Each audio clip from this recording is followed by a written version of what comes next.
how much life insurance should you have?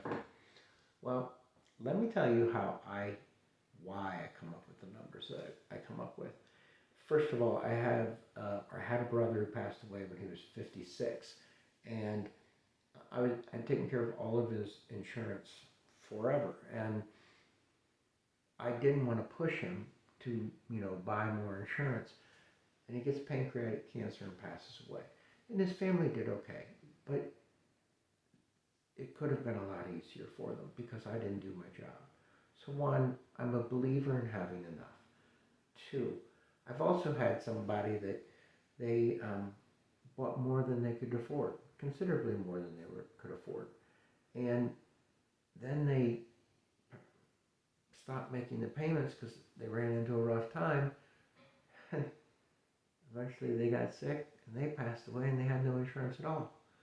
So I'm a big believer in being in between there. Okay, you have to have enough to keep your family from being poor. You want a standard of living similar to what you have now. You don't need to make anybody rich. You don't need to pay for every expense that you wouldn't pay for if you were alive. And you have to be able to afford it, or in the end it won't be there when you need it. So there's some simple rule of thumbs to make this happen. You can go somewhere where a web page or something where you put in all kinds of factors and things and they'll give you a number, and that's wonderful, I guess. But I used to write those websites, but I didn't use them because if you changed the inflation rate 0.5%, or changed how much you were going to get on your investments by 1%, it changed the amount of life insurance you needed drastically. So let's just use a little common sense. And I've used these calculations for years, and I've never had it be a problem for somebody when they took this advice. So the method to do this is simple. You take your gross annual income times 10 and add your debts. Now, that applies during a certain time period of your life. When you're young and you don't have much and you're not married and you don't have children, your life insurance needs are rather low. And then it goes up. When you get married, you have kids, you get a mortgage, or whatever it may be, it goes way up. And it stays up there for a while. And then probably 25, 30 years later, your children are on their own, they're doing well, you start paying off your debts, and your needs go way down. That's life.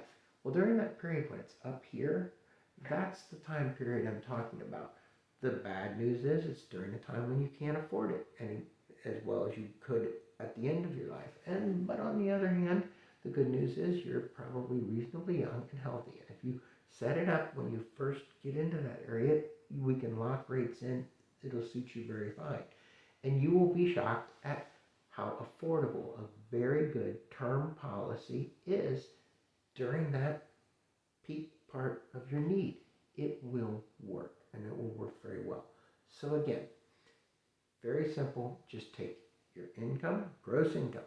$75,000 a year is what I make. Take it times 10. That's $750,000.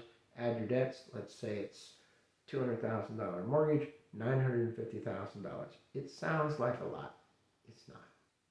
That number's about right. Your family won't be poor. You'll be able to afford it.